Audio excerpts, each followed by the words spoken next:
और दोस्तों YouTube channel subscribe कर लें, क्लिक बेल आइकन को प्रेस कर दें ताकि नोटिफिकेशन आपको मिलते रहे। जेआईबी सेबी और बैंक प्रमोशन संदर्भ से हम लोग बात कर bank of India promotion exam का प्रीवियस क्वेश्चन से क्लर्क्स ऑफिसर का क्वेश्चन में स्टार्ट करने से पहले छोटा सा अनाउंसमेंट है।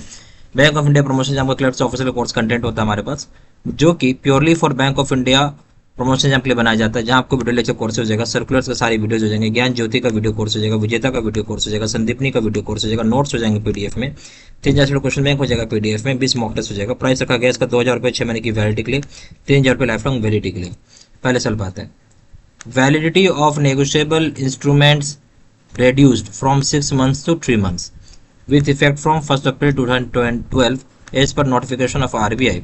The RBI has empowered by which act to decide the tenure of the negotiable instrument act. बोलते जो वैलिडिटी था पहले इंस्ट्रूमेंट को 6 महीने का होता था, उसको घटाकर 3 महीना कर दिया। ये लागू किया 1 अप्रैल 2022 से, 1 अप्रैल 2012 से ये नोटिफिकेशन आरबीआई ने निकाला है। आरबीआई के पास पावर है इस तरह का एक्ट को लागू करने का, जहां वो टेन्योर यानी समय टाइम फ्रेम घटा सकता है नेगोशिएबल इंस्ट्रूमेंट का। किस कानून के तहत करता है, किस एक्ट के तहत करता है? ये ऑप्शन है bank regulation act 1949, B option है the negotiable instrument act 1889, B the negotiable instrument act 1881, C option है Indian contract act 1872, D option है नन ऑफ द अबव। सही ऑप्शन हो जाएगा बैंक रेगुलेशन एक्ट के तहत पावर दिया गया आरबीआई को, जो बैंक रेगुलेशन एक्ट 1949 का उसके पावर दिया गया आरबीआई को, ऐसा कर सकता है। ये option. Question number 2, the format of cheque is defined under, जो फॉर्मेट ऑफ चेक का डिफाइन किसके तहत किया गया? ऑप्शन है bank regulation act 1949, B option negotiable instrument act 1881, C option है Indian contract act 1872, D option है सीटीएस 2010 गाइडलाइंस ऑफ आरबीआई। सही ऑप्शन हो जाएगा डी, जो चेक का फॉर्मेट है वो डिफाइन किया गया सीटीएस चेक ट्रंकेटेड सिस्टम जिसको बोलते हैं, 2010 का गाइडलाइंस जो आरबीआई का वो फॉलो किया जा रहा है। D option. Question number 3, an Indian currency note is a negotiable instrument. Negotiable का मतलब समझते हैं ट्रांसफरेबल, ठीक है, क्या है या नहीं? ए ऑप्शन है यस, बी ऑप्शन है yes but up to ₹20, B option है yes but above ₹20, D option है नो। तो भाई Indian currency note transferable instrument नहीं है, डी ऑप्शन नो, ठीक है। क्वेश्चन नंबर 4, बैंकर्स लीन क्या होता है? ए ऑप्शन है एम्प्लॉयड प्लेज और जनरल प्लेज, बी ऑप्शन है special type of mortgage, C option है हाइपोथेकेशन ट्रांजैक्शन, डी ऑप्शन है नन ऑफ दिस। तो बैंकर लीन जो होता है बेसिकली एक तरह का एम्प्लॉयड प्लेज होगा, या आप जनरल लीन बोल सकते हैं, ए ऑप्शन।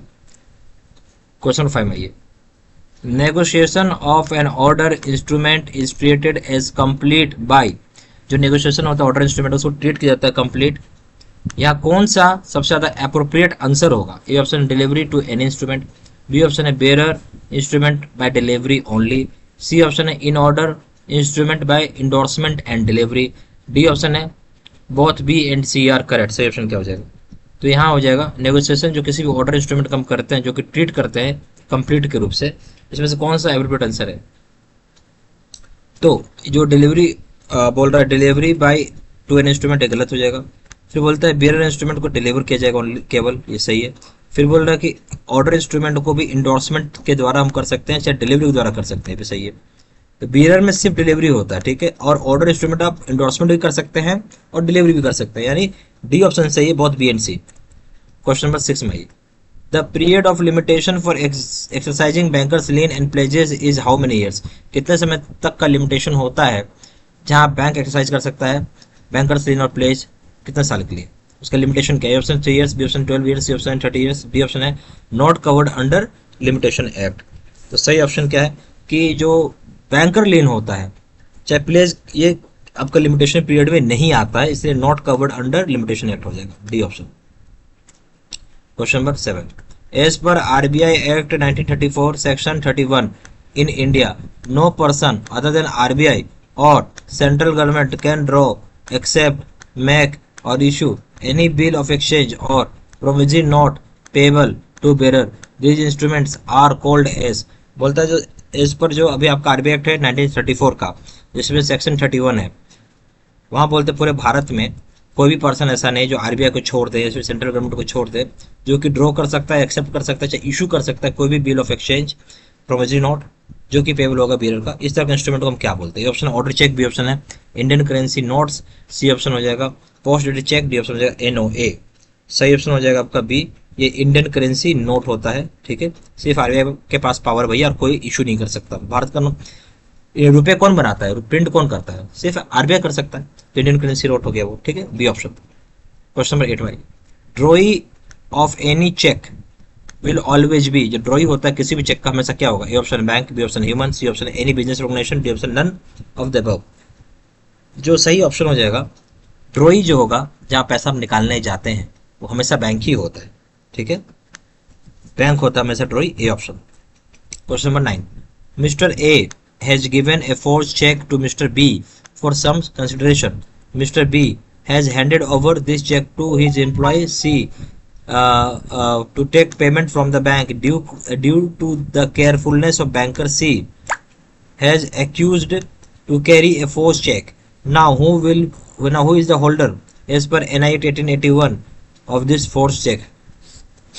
मिस्टर ए के पास एक जाली चेक आया, ठीक है, मिस्टर ए जाली चेक नहीं है, मिस्टर ए ने एक जाली चेक दिया मिस्टर बी को कि कुछ पैसे को पेमेंट के लिए मिस्टर ए ने कुछ पैसे के पेमेंट के लिए मिस्टर ए ने जाली चेक दिया मिस्टर बी को।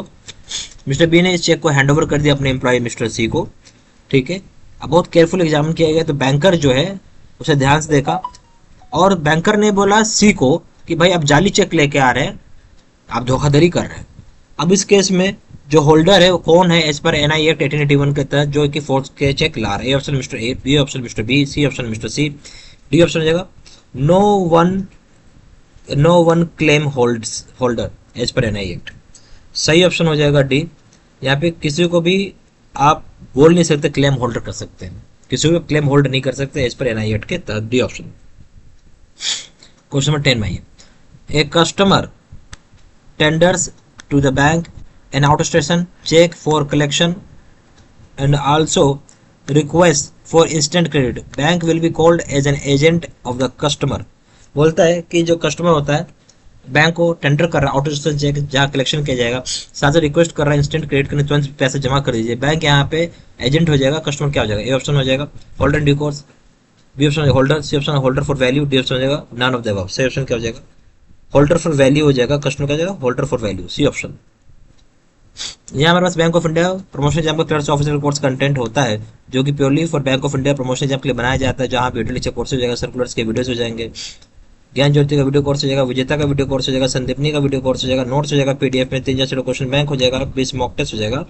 प्राइस रखा गया 2000 रुपये 6 महीने की वैलिडिटी के लिए, 3000 रुपये लाइफ लॉन्ग वैलिडिटी के लिए।